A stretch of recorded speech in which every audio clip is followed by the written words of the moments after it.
이 시간에 우리에게 주실 하나님의 말씀 히브리서 3장 1절에서 6절까지입니다.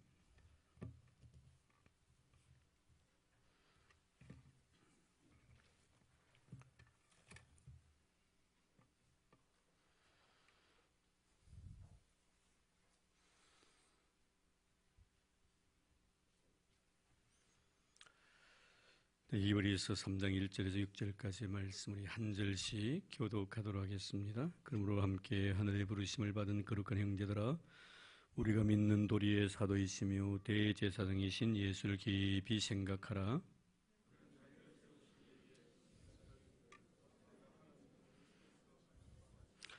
그는 모세보다 더욱 영광을 받을 만한 것이 마치 집 지은 자가 그 집보다 더욱 존귀함 같으니라.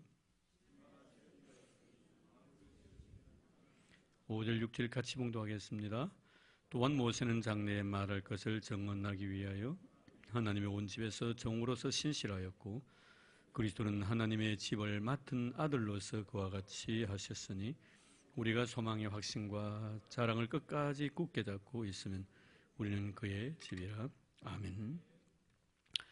3장 1절 말씀은, 그러므로 함께 하늘의 부르심을 받은 거룩한 형제들아, 우리가 믿는 도리의 사도이심에 대해 대제사장이신 예수를 깊이 생각하라.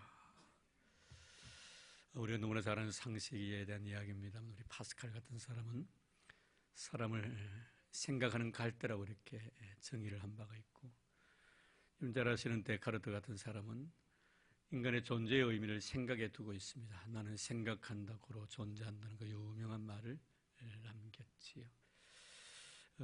그래서 우리가 보면 이런 아름다운 그 인간에 대한 존재의 정의들을 이렇게 보면서 사람은 생각하는 것이 있다. 동물과의 차이점이 바로 이런 데 있지 않는가 하는 것을 느낄 수가 있습니다. 그래서 인간을 만물의 영장이라고까지 이렇게 표현한 바가 있습니다. 생각한다는 것은 참 중요하죠. 내가 무엇을 생각하느냐. 이 생각 자체는 우리 인격을 지배하기 때문에 그렇습니다. 내가 어떤 생각을 가졌느냐에 따라서 그 사람의 인격의 됨됨이를 우리가 보게 되는 것입니다. 더럽고 추한 생각을 하는 사람은 아무리 깨끗한 환경 속에 살아간다 할지라도 마음 자체가 더럽고 추하기 때문에 어느나 행동 자체가 더럽고 추한 행동을 나타낼 수밖에 없다는 거예요. 우리가 조직 폭력배 같은 경우들 보면 참 그 사람들 보면요, 돈 많은 사람들이에요. 돈이 참 많더라고요. 화려한 집에도 삽니다. 어리어리하게 생활을 합니다. 근데 그들의 삶의 철학들이 보십시오. 얼마나 더럽습니까? 그 언어들이, 그 행동들이 얼마나 추하고 얼마나 무자비하더냐 이 말입니다. 그래서 우리가 보면은 뭐 반대로 생각하면 아름다운 생각을 가진 사람들의 삶의 모습을 보면요, 참 아름답습니다. 환경에 의해서 지배를 받는 것이 아니고 정말 그 자신의 삶이 아무리 어렵고 힘들더라도 아름다운 생각을 가진 사람은 항상 아름답게 살아가는. 우리 찬송가 보면 그런 찬송이 있잖아요. 궁궐이나 초막이나 내주 모신 곳은 그 어디나 하늘나라라. 예수 생각으로 가득 차 있는 사람은 어디 있든지 그 삶의 그 자리 자체가 하나님 나라가 된다는. 우리가 보면은 마음속에 성령님이 나를 지배하느냐, 예수님이 나를 지배하느냐, 아니면 사단이 나를 지배하느냐에 따라서 달라지죠. 성령이 내 마음을 지배하고 내 생각을 지배할 때는요, 참 온유하고 부드러워집니다. 사람, 왜 예수님의 성품이 그러니까요. 그러나 사단이 내 마음을 지배하게 되면 상당히 공격 지향적이 됩니다. 파괴적입니다. 불평불만 원망을 자꾸만 쏟아붓게 되는 것이지요. 그래서 사단은 우리 사람들을 공격할 때 제일 먼저 어디를 뚫고 들어오냐 하면요, 생각을 뚫고 들어옵니다. 생각을 공격하게 만드는. 이 생각을 공격하게 되면요, 생각이 삐뚤어지는데 행동이 바로 나올 수가 없거든요. 환경을 공격하지 않습니다. 우리 입을 공격하지 않습니다. 뭘 공격합니까? 생각을 공격하는 거예요. 여기서 무너져 버리면요, 생각 자체만 끝나는 것이 아니고 이제는 입술을 지배하게 되고 내 행동을 그가 지배하게 되는 거예요. 그래서 사단의 영을 가지고 있는 사람들은요, 굉장히 입술들이 거칩니다. 굉장히 공격적이고 파괴적입니다. 상대방을 갖다 인격적으로 대우하지 않습니다. 자신은 인간 대우 받으려고 하면서 남의 인격을 대우해주지 않는 거예요. 이런 나를 사랑하는 사람은요, 너를 사랑할 줄로 알아야 되는데, 자기 애에 빠지다 보면요, 자기만을 사랑하고 상대방을 사랑하지 못하는 이런 악한 영이 들어가게 되면 상대방을 바로 인격적으로 공격을 해버립니다. 그래서 결국에는 이런 사단이 내 마음을 지배하고 내 생각을 지배하게 되면은 마지막에는 극단을 선택하게 되는 것이죠. 자기 생명도 버리게 되어버리는 겁니다. 자살하는 그런 경우들을 우리 주위에서 많이 보게 돼요. 이것은 사단이 우리의 생각을 지배하기 때문에 그런. 그래서 성경은 우리에게 성령 충만하라고 이렇게 권면하지요. 이 성령 충만을 받으라는 것은 예수의 지배를 받으라는 거예요. 예수의 다스림을 받는 사람이 되어야 된다. 성령의 지배를 받는 사람이 된다. 여러분, 지금 여러분의 마음속에 누가 나를 다스리고 누가 나를 지배하고 있는가 한번 체크해 보셨습니까? 오늘도 교회 와가지고 서로 주고받는 대화 속에서 여러분 이것을 여러분 생각하고 대화를 나누었습니까? 정말 성령께서 여러분의 마음을 지배하고 여러분 마음을 다스린다는 것을 확인해 보셨습니까? 너와 나의 관계 속에 대화를 나누면서 저 사람이 나에게 주는 말을 통해서 저 사람의 영을 누가 지배하고 있다는 것을 한번 체크해 보셨습니까? 순간순간마다 여러분 성령께서 성령 충만을 받으라는 것은 계속적인 상태를 말합니다. ing입니다. 계속해서입니다. 한번 단회적인 사건이 아니라 계속적인 사건이 왜 우리에게 성령 충만을 받으러 했는가? 계속적으로 성령이 내 마음속에 나를 지배하고 내 인격 자체를 다스리지 않냐면 그 사이를 사단이 뚫고 들어오기 때문에 그래서 결국에는 내 자신의 인격이 무너져 내리고 내 언어 자체가 굉장히 공격적이고 비판적인 언어가 되어버린다. 그래서 히브리서 기자는 우리에게 뭐라고 말씀합니까? 예수님을 깊이 생각하라. 생각하되 깊이 생각하라. 이 깊이 생각하라는 것은 마음에 품으라는 거, 마음에 품으라는 거. 예수를 깊이 생각하고 예수님을 마음에 가득 품는 사람은요, 생각도 아주 근실해집니다. 오늘 성경 공부를 하다 어느 한 우리 공부하는 우리 멤버가 꿈에 대한 이야기를 했어요. 제게 한 목사님 물을 게 있습니다. 뭡니까? 자다가 가인 눌림 당하는 거 어떻게 해석을 해야 됩니까? 제가 회개하라 했었어요. 회개하라 그랬더니 뭘 회개해야 되겠냐? 예수 믿는 사람이 가인 눌림을 당하고 되냐고. 이 꿈이란 것은 우리의 생활 속에서 많이 생각하는 것들이 우리가 그것이 꿈으로 많이 나타나거든. 내가 뭘 생각하느냐에 따라서 꿈속에서 내가 어떤 꿈을 꾸느냐가 달려있는. 플로이드의 그 정신분석해 보면 그런 게 있지 않습니까? 그렇죠? 여러분? 내가 하루 종일 내 인생의 삶 속에 어떤 일을 가장 많이 생각했느냐. 정말 예수를 많이 생각하는 사람은요, 꿈속에도요, 예수님 꿈꾸는 거예요. 꿈을 꾸도 교회 꿈을 꾸고 성도 꿈을 꾸고 장로님 꿈꾸고 권사님 꿈꾸고 목사님 꿈꾸면 얼마나 좋아요. 그런데 내가 목사님 꿈꾸면 참 좋죠 했더니 이거 그렇죠. 목사님이니까 그런 말씀하시자고 한바탕 웃었습니다만 왜 예수 믿는 사람이 잠을 자다 우와 사람 이렇게 고함을 질러야 되냐 이 말이에요. 어? 왜 밤에 잠을 못 이루고 이렇게 살아가야 되냐 이 말이에요. 밤에 잠 주무실 때 예수님이 내 마음을 다스려 달라고 좋은 꿈 꾸게 해달라고 이렇게 기도하고 자야 안 되겠나 이 말이에요.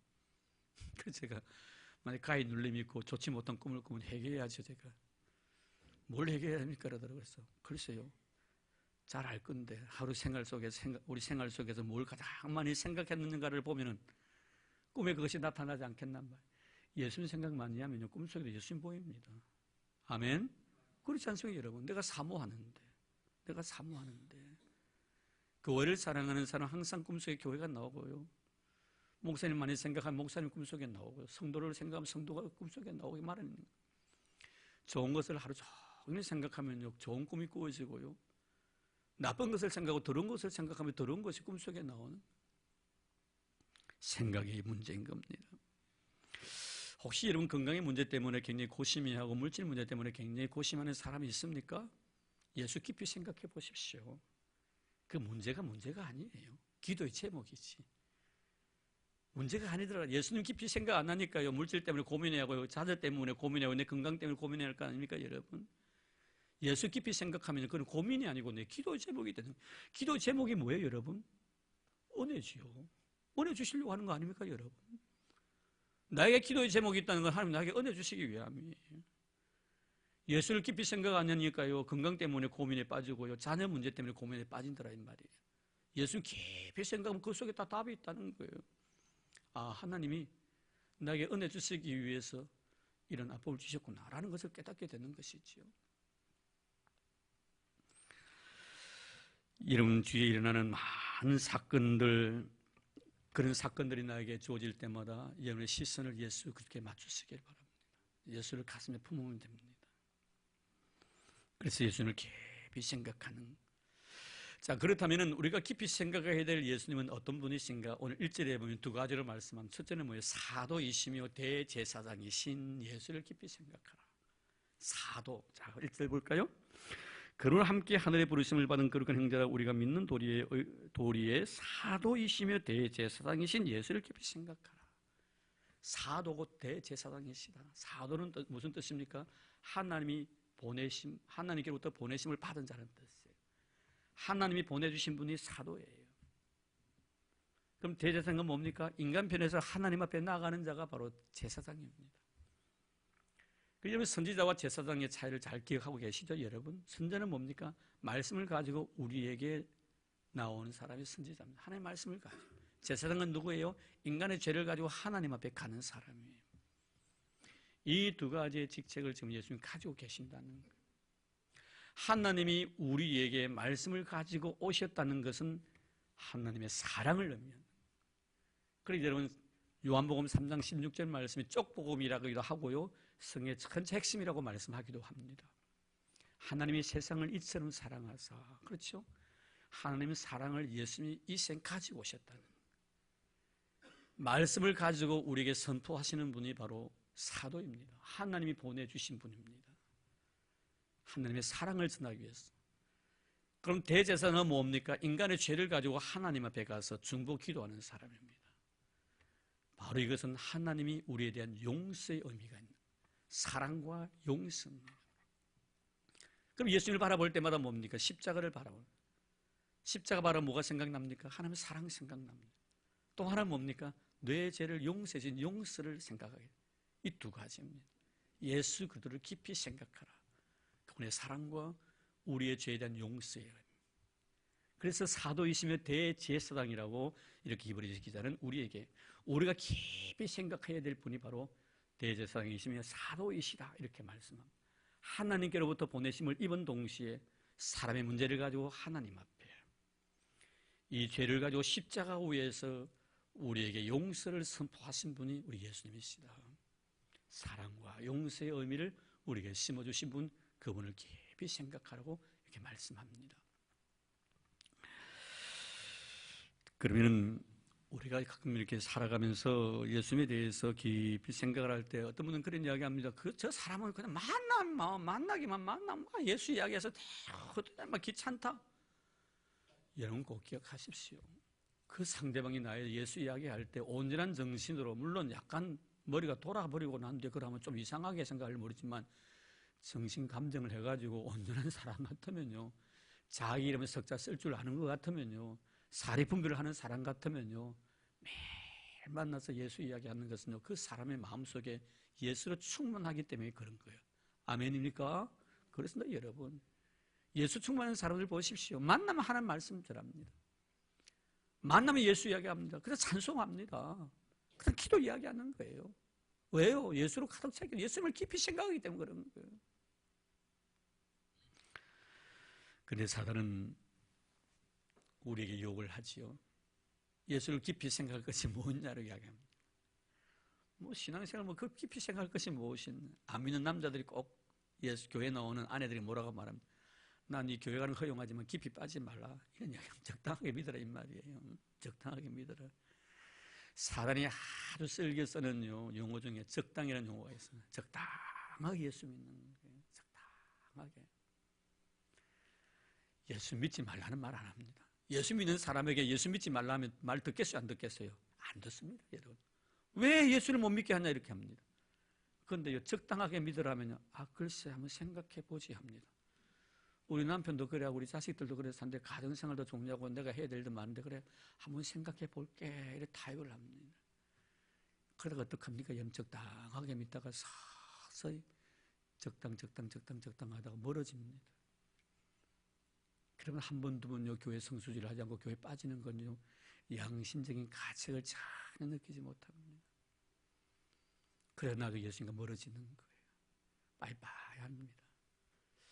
저는 지금도 항상 그 마음속에 나는 그런 신앙을 정말 회복해야 될 거라는 생각을 많이 가져보는데 요사야 여러분 부활절 저희들 어렸을 때는 그 진해에서 그 제왕산 탑이라는 곳 있습니다. 벚꽃 많이 피면 그 꼭대기 탑 가보셨죠?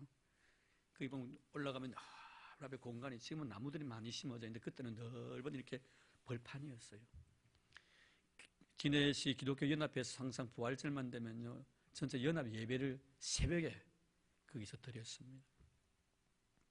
그 부활절에 새벽에 가고 싶어가지고 그날은 집에 있으면 깊이 잠이 드니까 친구들끼리 우리 교회 다니는 친구들끼리 모여가지고 주일날이니까 우리 다 예배 가자고 같은 방에서 잠을 잤습니다. 아이고 뭐 잠을 자려고 같이 가려고 갔기는 갔는데 모이다 보면 어떻습니까? 밤새 그 이야기 이런 이야기 하다가 늦게 잠이 드는 거예요. 아침에 딱 일어났는데요. 아이고 그냥 시간을 놓친 거예요. 얼마나 마음이 괴롭던지요. 그 부활절 새벽에 그 가려고 친구 집에서 친구들하고 같이 잠을 잤는데 그 놓쳐가지고 갔기는 갔어요. 가다가 제가 사실 시계를 하나 주워가지고 경찰서 갖다 주기도 하곤 했는데요. 근데 그 시간을 지키지 못함에 대해서 얼마나 그것이 마음속에 오래 가든지 가끔 제가 그런 생각을 가져보는데 참 그때 그런 어떤 영성, 그 순수했던 그런 마음, 참 그런 것들이 회복되어야 될 텐데 하는 그런 생각을 가져봅니다.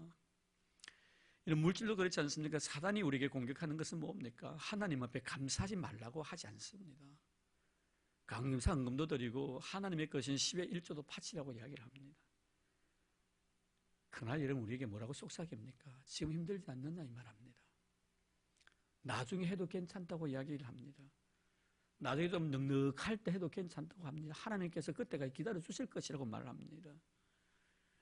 이런 사단은요 견물생심이란 말을 굉장히 좋아합니다. 우리에게 이걸 가지고 물질에게 대한 유혹을 줍니다. 사람이요 없을 때는요 있으면 내가 하나님 앞에 하겠다고 하지만요 가져보십시오. 더 욕심 생깁니다. 없을 때 못하는 사람은 있어도 안 합니다. 사단이 노리는 것이 바로 그거거든요. 네가 없으니까 나중에 넉넉할 때 하라는 겁니다. 하지 말라 안 합니다. 넉넉해 보십시오. 더 가지고 싶지요. 더 애착이 되시오. 단칸방 생활하는 사람은요 전세집 짓고 가고 싶고요. 전세하는 사람은요 나 어떻습니까? 방이라도 하나 집이라도 하나 사고 싶은 생각이 듭니다. 집 사보십시오. 더 넓은 것 원하죠. 이게 사람의 욕심이라는 것을 사단은 너무나 잘 알고 있기 때문에 적당하게. 여러분 우리는 항상 마음속에 정말 주님을 깊이 생각한다는 것은 사단과 절대로 타협할 여지를 주지 않는다는. 자 그러면은 우리 예수를 깊이 생각하라고 했는데 아무나 그러면 예수 깊이 생각합니까? 아닙니다. 성경 말씀을 통해서 우리가 하나하나 배워가는데요. 저는 여러분들에게 꼭 권면하고 싶습니다. 성경 말씀대로 우리가 신앙생활 하라는 거예요. 말씀이 가르치신 대로 하라는 거예요.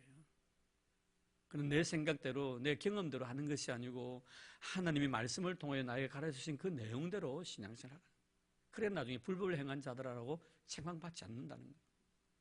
그래 경기자는 어떻다고요? 법대로 그 경기를 진행해 나간다. 법을 위배하면 절대로 여러분 상을 받지 못한다라고 바울은 말합니다. 그럼 우리가 오늘 말씀 속에서 아무나 예수를 깊이 생각하냐? 아니라는 거예요. 분명히 히브리서 기자는 오늘 예수를 깊이 생각하는 사람은 따로 있다고 말합니다. 그럼 누굽니까? 자, 1절 다시 보겠습니다. 그러므로 함께 하늘의 부르심을 받은 자다.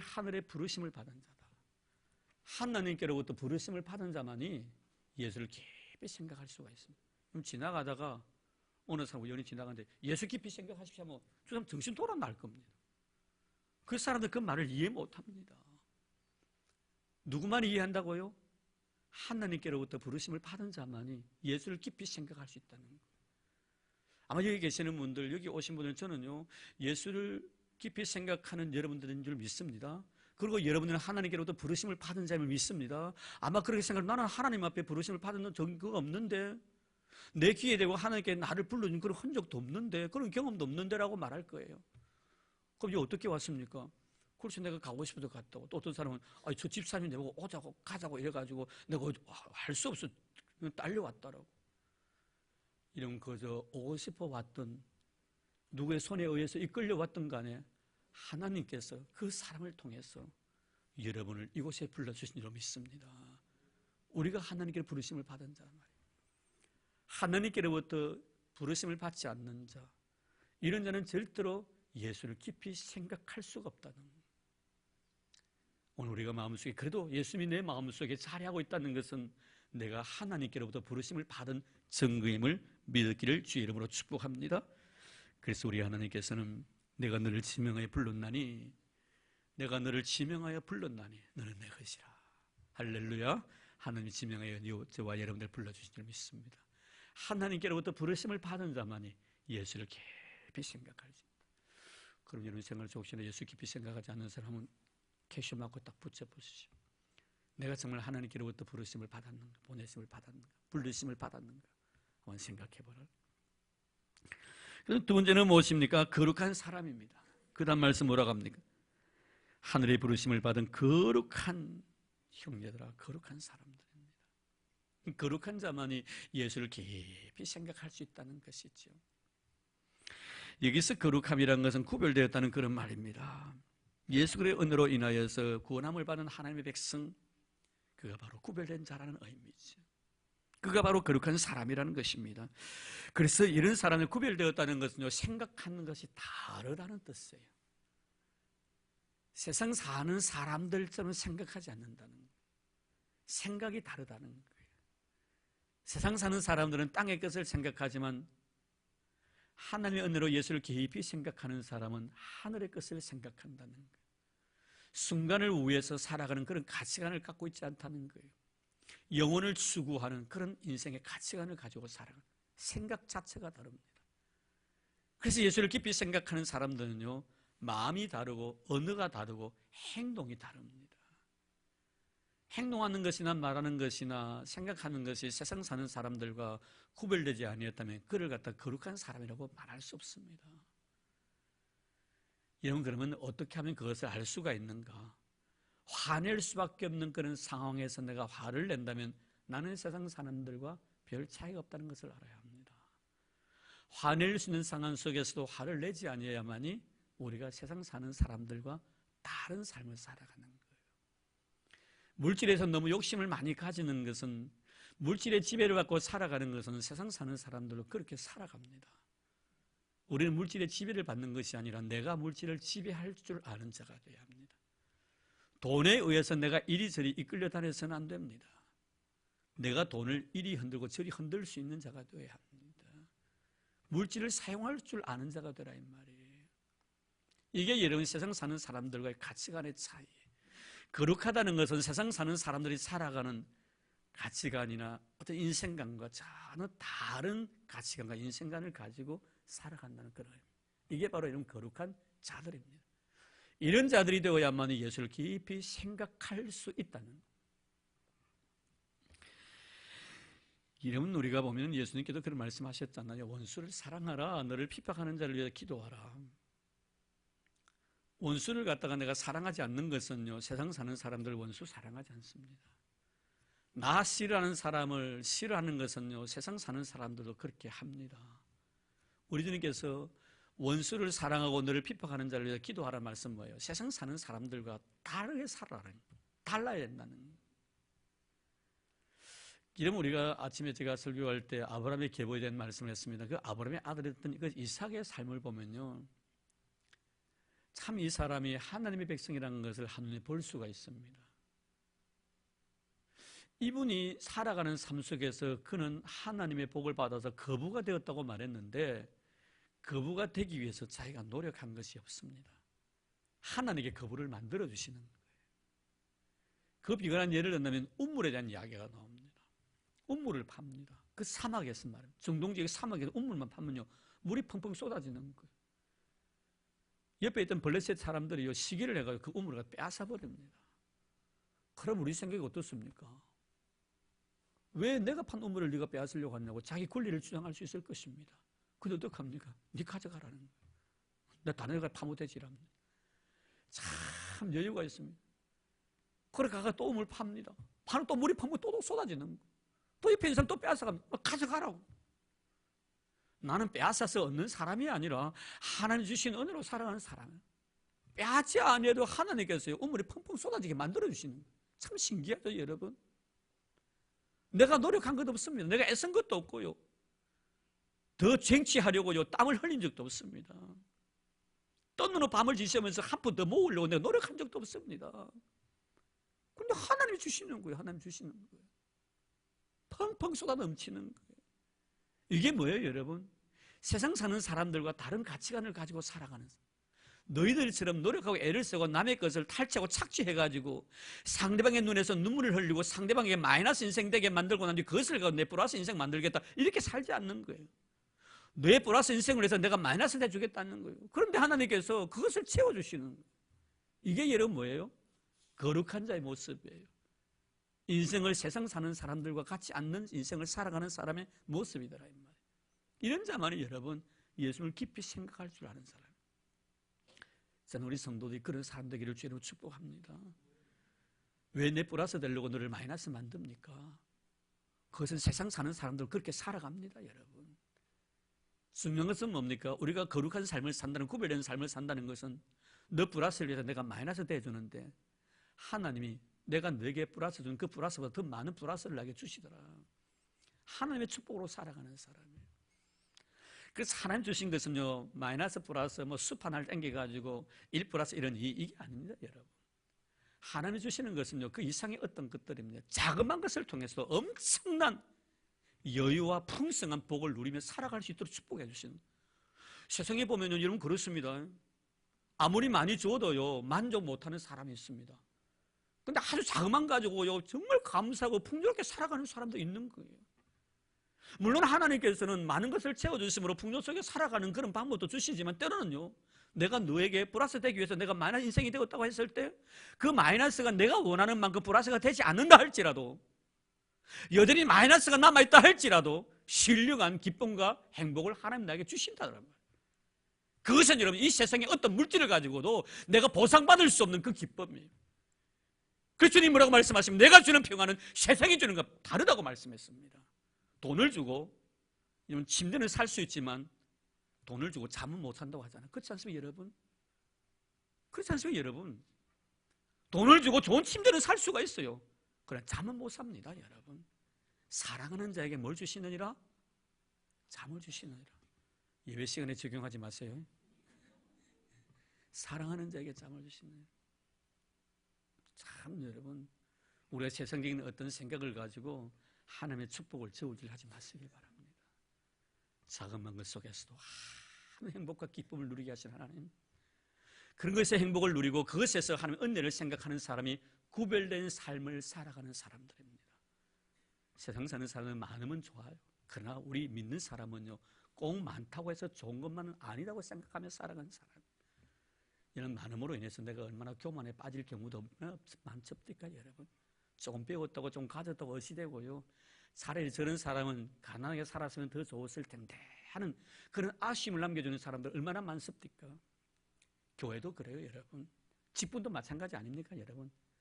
차라리 저럴 바에 저 사람은 직분 안 받고 그냥 평신도로 살았으면 더 좋았을 때 하는 그런 생각을 가지고 하는 사람 얼마나 많습니까, 여러분?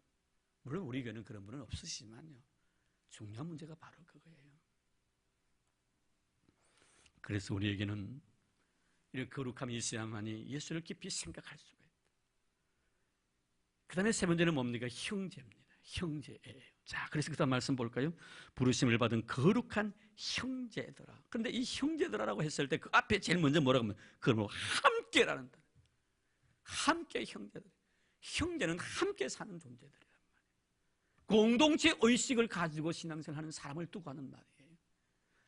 이런 교회 생활을 하면서 이런 형제애를 나누는 여러분 되기를 바라는 형제라는 것은요, 같이 울고 같이 기뻐하는 사람이 바로 형제입니다. 이런 공동체 속에서 우리 같은 교회에서 신앙생활 해 나가면서 기쁨을 같이 나누고 슬픔을 함께 하지 못한다면 어찌 그를 갖다가 형제라고 말할 수가 있겠느냐 말이에요. 그리고 형제는 어떻습니까? 우리 가족을 한번 생각해 보세요. 우리 형제들은 형제들의 허물을 감싸주는 사람들이 형제예요. 여러분, 정말 이런 아름다운 형제를 가지고 살아가야만 우리가 예수를 깊이 생각할 수 있다니까요. 잊지 마십시다. 아무에게나 이 은혜 주시지 않습니다. 이 형제를 갖다가 내가 신앙생활을 하면서 교회생활을 통해서 경험하지 못하는 사람은 예수 깊이 생각 안 합니다, 여러분. 그래서 보십시오, 그 사람들. 예수님 닮은 모습이 없습니다. 멋대로 행동합니다. 생각대로 말합니다. 자기 감정들을 그냥 표출시켜버리는 거예요. 나중에 죽이 되든 밥이 되든 상관치 않습니다. 내가 이렇게 함으로 인해 득이 되나 유익이 되나 생각하지 않습니다. 내 감정 행동 옮깁니다. 내 생각대로 그 말을 내뱉어버리는. 이게 뭐예요, 여러분? 형제애가 없기 때문에. 이런 사람은 예수 깊이 생각 안 합니다. 예수 깊이 생각하면 그렇게 하겠어요, 여러분? 우리 하나님께서는요, 주 안에서 만나 아름다운 형제를 나누는 것을 얼마나 좋아하시는지 모릅니다. 시편 133편 여러분 잘 아시지 않습니까? 거기 이렇게 말합니다. 형제가 연합하여 동거함이 어찌 그리 선하고 아름다운가. 머리에 있는 보배로운 기름이 수염곧 아론의 수염에 흘러서 그곳에 그의 옷깃까지 내린 것 같고 헐몬의 이슬이 시몬의 산들에 내린 것 같도다. 거기서 여호와께서 복을 명하셨나니고 영생이라. 형제가 연합해서 동거하는 것이 어찌 그리 선하고 아름다워. 선이 뭐예요, 여러분? 하나님의 성품을 말하는 거예요. 아름다움이 뭐예요? 미를 말하는 거예요. 하나님의 성품을 말하는 거예요. 여러분, 선하고 아름다움으로 말하는 그곳에 뭐가 있다는 거예요? 하나님의 나라가 있다는 거예요. 하나님이 계시는 곳이 하나님의 나라가 아닙니까, 여러분? 우리 주님 그런 말씀하셨잖아요. 나는 여기 있는 것도 아니고 저기 있는 것도 아니고 너희들 가운데 있는 하나님의 나라는. 하나님의 나라는 여기 있는 것도 아니고 저기도 있는 것도 아니고 너희들 가운데 있다는 말씀 뭐예요? 지금 제자들 중심에서 지금 예수님 말씀하고 있는 거예요. 물론 이 말씀 자체를 해석하기로 우리 마음에 있다고 이렇게 표현하는 사람도 없잖아, 있습니다. 그럼 깊이 한번 생각해 보세요. 예수님이 있는 곳이 바로 하나님 나라입니다. 너희 가운데 있느라 우리 마음속에 예수님이 없는데 어떻게 하나님 나라가 될 수가 있습니까? 그럼 그 말씀을 전했을 때 그 중심에 누가 계신 거예요? 예수님이 계신 거예요. 하나님 나라라는 것은 여기 있는 것도 아니고 저기 있는 건 너희들 가운데 누가 계신 거예요? 우리 예수님이 계신. 예수님이 계신 곳이 하나님 나라란 말이에요. 하나님의 성품이 선이고 미예요, 아름다움이에요. 형제가 연합하여 동거하는 그것이 바로 하나님 나라가 된다는 것을 좀 잊지 마시기 바랍니다. 천국을 다른 데서 찾으려고 하지 마십시오, 여러분. 세상에서 천국을 갖다가 누리지 못하는 사람이 어떻게 앞으로 우리에게 주어질 천국의 그 기쁨을 누릴 수 있겠냔 말이에요. 여러분, 잊지 마시기 바랍니다. 하나님은 천국 대신에 교회를 주셨습니다. 하나님은 예수님 당신 자신을 대신해서 우리 옆에 있는 친구를 주셨다는 것을 여러분 기억하시기 바랍니다. 옆에 계신 분이 바로 우리 예수님 대신해서 여러분이 주신 분들이에요. 얼마나 우리가 형제를 대할 때 이런 의식을 가지고 대하고 있는지. 정말 우리가 어디든지 예수 모신 그곳이 바로 하나님 나라. 형제가 연합하여 동거하는 것이 어찌 그리 선하고 아름다워. 그곳에서 뭘 명하셨다고요? 영생을 명하셨어요. 영원히 사는 곳이 어디입니까? 천국입니다, 여러분. 천국 아닙니까, 여러분?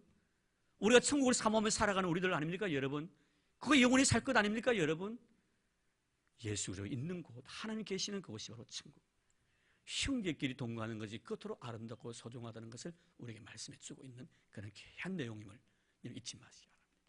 함께 형제를 나누면서 같이 웃고 같이 울고 허물을 감싸주고 형제의 따뜻한 사랑을 서로 나눌 때 그것이 바로 하나님 나라가 된다는 것을 우리에게 말씀해 주고 있는 귀한 말씀인 것입니다.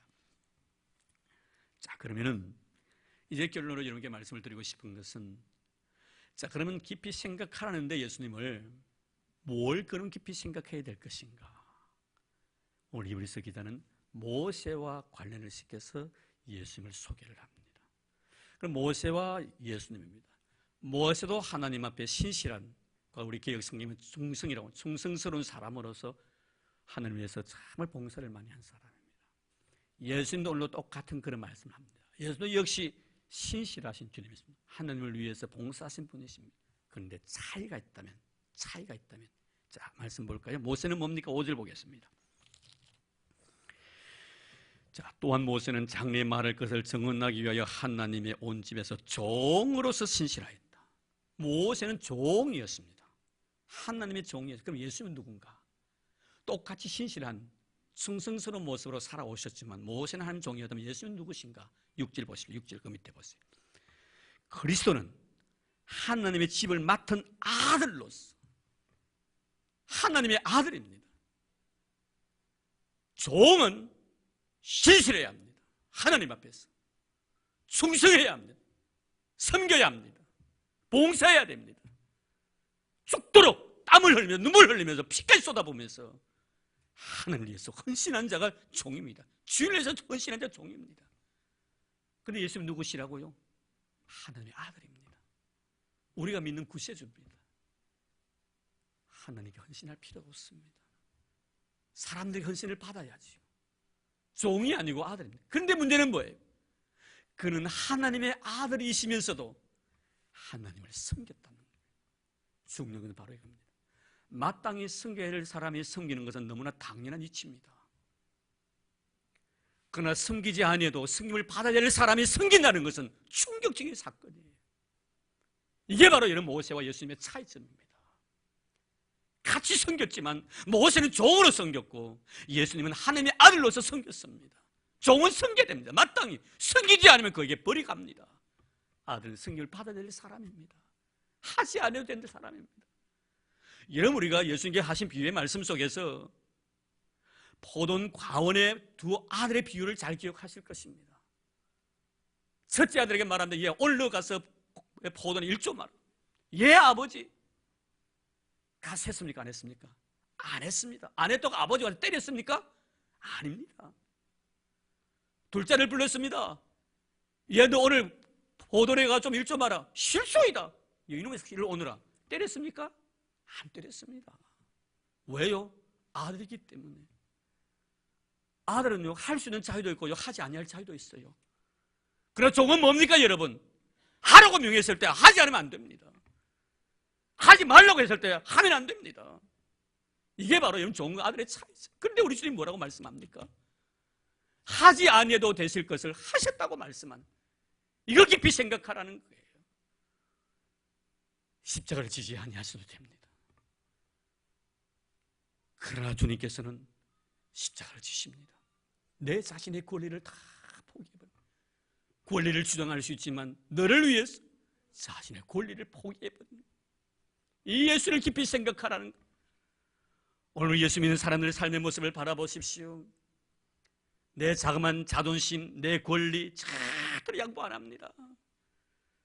조금이라도 그 자존심 건드리면 기분이 나빠가지고 픽 비치고요, 다시는 안 볼 사람처럼요 얼굴 붉히는 사람들이 얼마나 많습니까, 여러분? 자존심도 없으면서 자존심 있는 것처럼 말합니다. 우리 주님 보십시오. 하지 아니해도 되실 분이 하시는 거예요. 낮아지지 아니하셔야 될 분도 낮아지시는 거예요. 섬길 필요가 없으신 분이 섬기는 거예요. 이거 생각하라, 깊이 생각하라, 이거 깊이 생각하라는 거예요. 난 우리 성도들이 정말 이런 아름다운 신앙을 가지고 다시 한번 예수님을 바라보는 여러분 되기를 바랍니다. 내가 뭘 깊이 생각해야 됩니까, 여러분? 나를 위해서라면 내 권리를 마음껏 내가 주장하겠지만 너를 위해서, 인류 구속을 위해서, 우리의 구원을 위해서 자신의 권리를 다 포기해버립니다. 아들로서 권리가 있지만, 주장할 수 있는 힘이 있지만 다 버립니다. 누구를 위해서?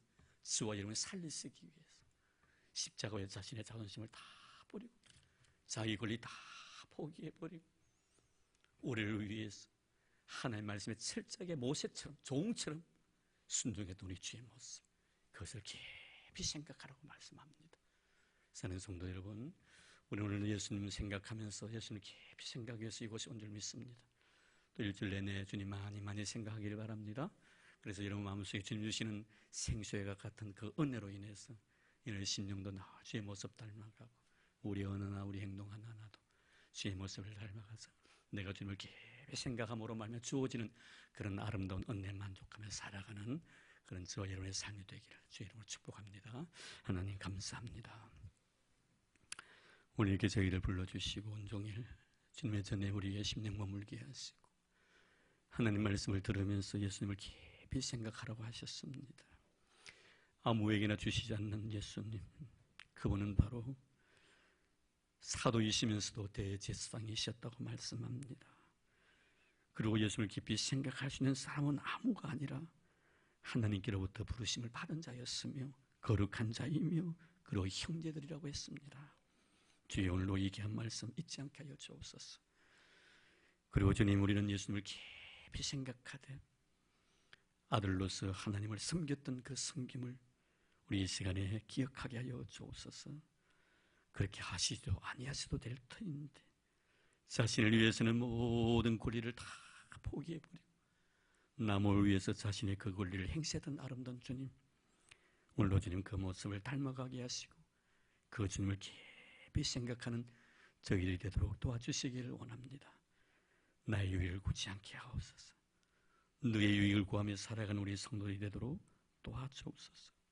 오늘도 하나님 아버지, 내가 할 수 있는 자유로움이 있지만 너를 위해서라면, 너의 유익을 위해서라면 내 자유마저도 다 제한시킬 줄 아는 그런 성숙한 신앙인의 모습을 가지고 살아가는 우리 성도들이 되도록 축복해 주옵소서. 고맙습니다. 감사합니다. 우리에게 예수님을 보내주신 하나님 앞에 영광을 돌립니다. 우리를 위해서 십자가 지신 예수님 이름으로 감사하며 기도드리옵나이다. 아멘.